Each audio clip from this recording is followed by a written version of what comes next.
I'm wearing the same sweatshirt as I wore yesterday, so it might be hard to see the difference, but I have a different t-shirt. So if it's the white t-shirt, it's the right one. If it's the blue one, it's the wrong one. There we go. Like to welcome you to our meditation today, on our Wednesday.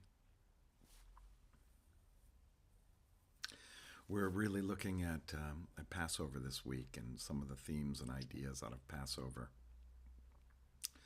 And today I wanted to mention many years ago, my brother wrote some parables that had to do with kind of the way to look at Passover.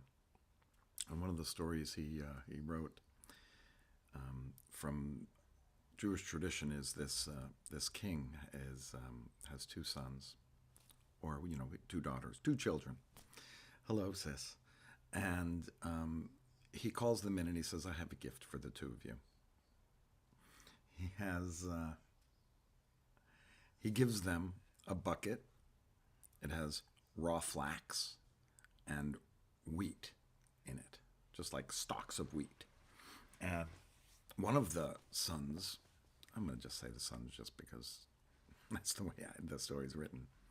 One of the sons looks at it and says, "What is this stuff? Our king has our dad has more than all the other people in the world, and all we get is this flax and this wheat.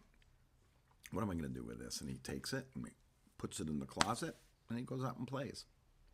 The other son looks at it, takes the flax, and he says, takes it to a paper maker.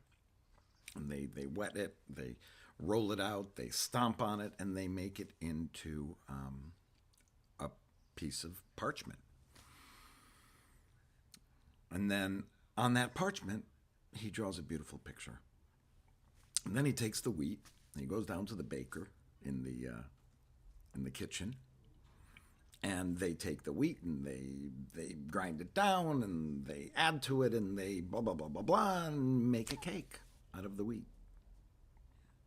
And when the week goes by, the king calls for the two sons to come in and bring them the gifts that he had given them. The first one brings the bucket that just has the flax and the wheat in it. The second one brings in a beautiful cake and a beautiful painting. And they sit there and they eat the cake and they enjoy looking at the painting. The reason why this is a significant story is that so many times we look at what's in the Seder. We look at what's in any Jewish holiday or any Jewish text.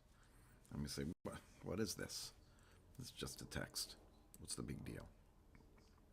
As opposed to looking at it, talking to people about it, finding out what meaning the text might have.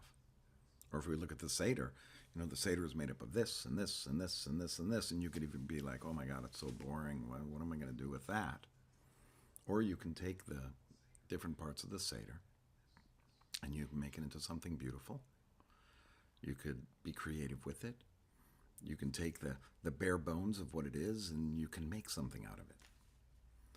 And then if we take that even further back into, my dog has joined me for a meditation. Take that even further back into every day of our lives. We have in front of us basically wheat and flax. And we can make with every single day either, I'm not into today, I'm just going to put it aside and do what I want. Or we can say, how can we make today beautiful? How can I make today into something special? How can I take what I have, use it in such a way that it brings about beauty, or it brings about something tasty, or it brings about something beautiful to look at or to experience? Each day, we're given the raw materials, just like the king gave his children these raw materials.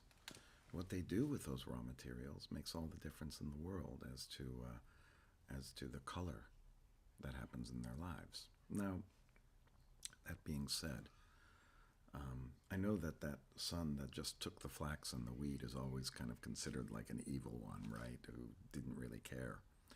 But then again, we also have the choice to take what is given to us in the day and say, you know what? Today's not that day for me. I think I need for me to go out and play. I need for me not to work on that flax and not to work on that wheat and make something out of it, but to take time for myself. And as I've heard this story over the years, I always side with the one that takes the flax and takes the wheat and makes a cake and makes a painting. Because I think that's the way the story wants us to accept it, that it's better to be more creative. It's better to kind of take those raw materials and make with them, as I spoke of earlier, what you want with it. But I do want to touch on the other side of that as well, the other brother or sister that didn't do anything with it, that we have that choice too. Sometimes we need to just be. Sometimes we need to do what is best for us at that very moment, and not necessarily what that king wanted him to do, but what he needed to do, what I need to do for me. And sometimes that means going out of our way to take those raw materials and make them into something. But sometimes that means there's that raw material, maybe someday I'll get to it, but right now is not the time for me. And all of it talks really, in so many ways, about the idea that every single moment has the potential for creation and has the potential for inner work. And that, I know we like to say, the person that's busy or the person that's doing or the person that is being creative and the one that's doing that's more desirable. And as I've started to look a little bit more at all of our actions through a more of a non-judgmental lens, I say, why? Why is it more desirable that that guy or woman made the cake and the painting? Yes, they were able to enjoy it, but why is that necessarily more desirable? It's just different. And there are some times where we don't have to be the one to always do, but can take that time to say, I think this time right now is really for me, to be able to do what I need to do to get through this day, or to get through this week, or month, or year, or pandemic. And that, why do we need to judge whether you've done something with those raw materials or not? I understand the inclination to judge it. But in the end, what's more important is to live your life true to yourself more than anything. And that maybe you're that person that would take that raw flax and wheat and make something out of it, but maybe you're the person that says, that's not for me and that's not me. So I don't think I can do that, right now at least.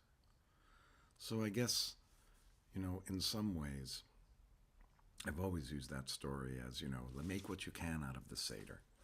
And I would never say, well, if you feel like just not doing it, don't do it.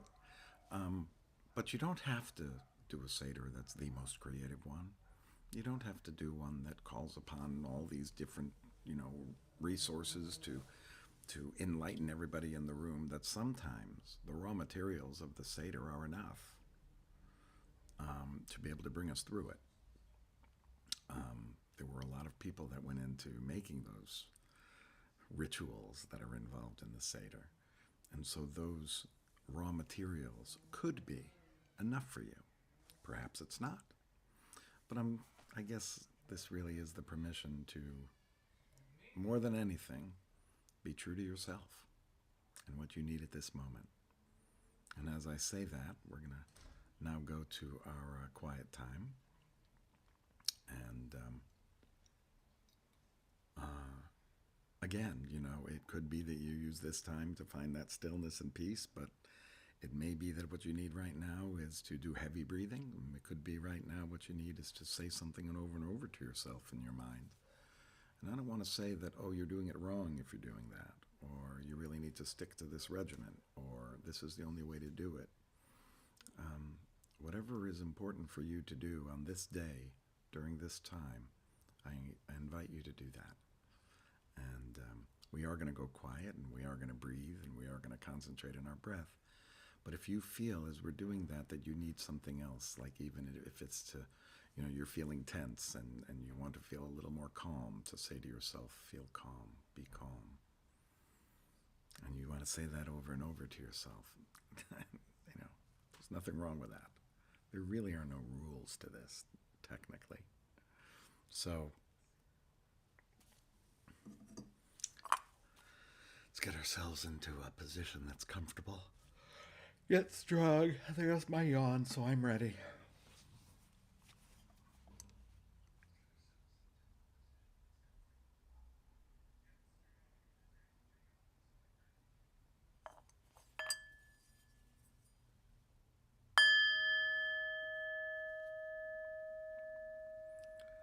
We're just breathing, allowing everything to be as it is for now.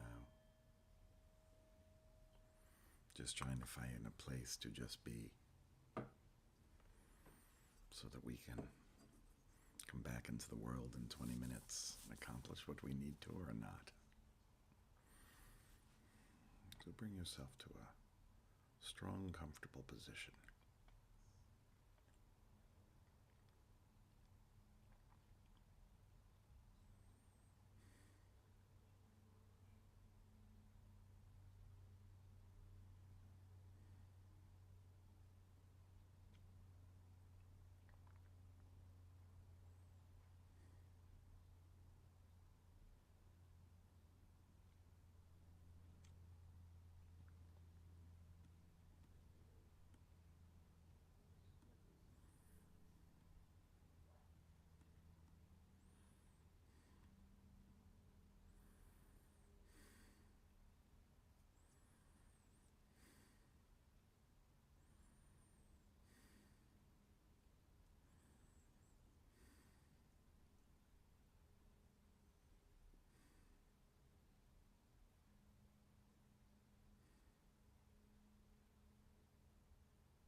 invite you as we make our way through the session, if your mind has taken you away from your breath, just with no judgment, just with love, bring yourself back to your breath.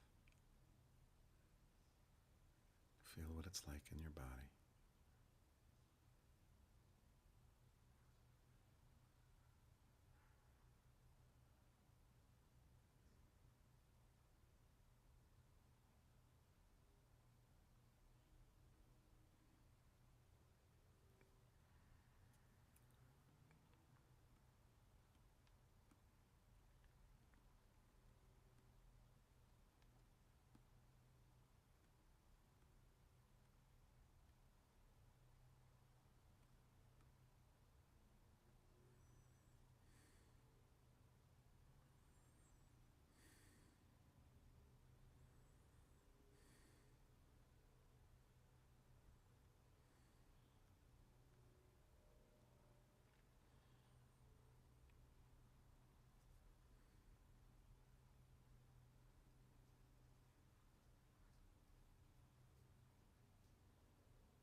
last 3 or so minutes together, we end asking 2 questions on our Wednesday, on our second of the 3 priestly benedictions.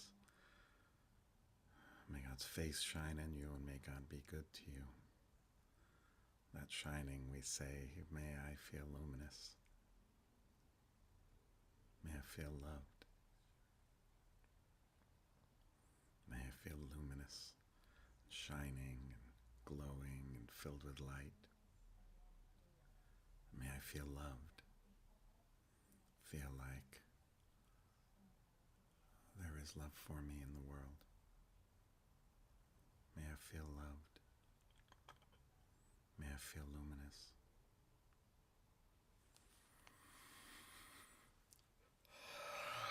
May I feel loved.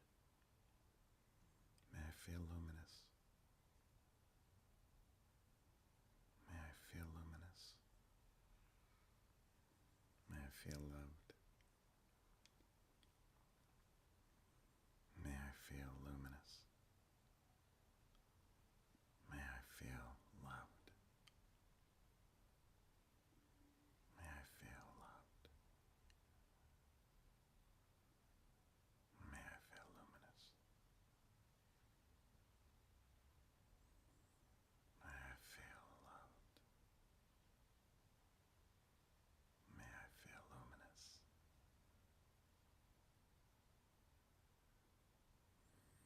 May I feel loved.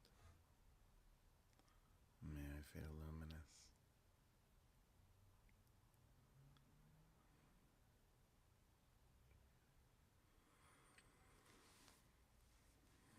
May I feel luminous. May I feel loved. May I feel loved. May I feel luminous. May I feel loved. May I feel luminous.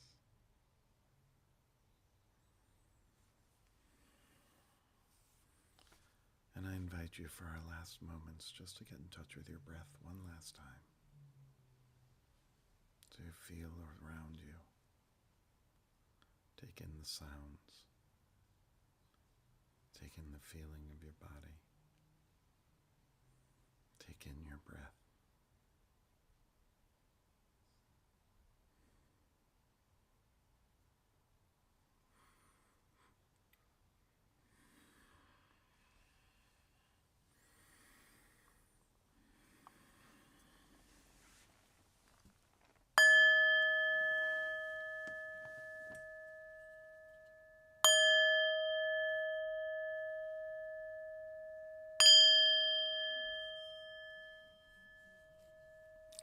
Thank you so much for joining me today.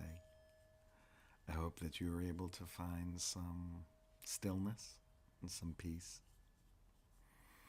May you feel luminous, and may you feel loved, and may you have a wonderful evening.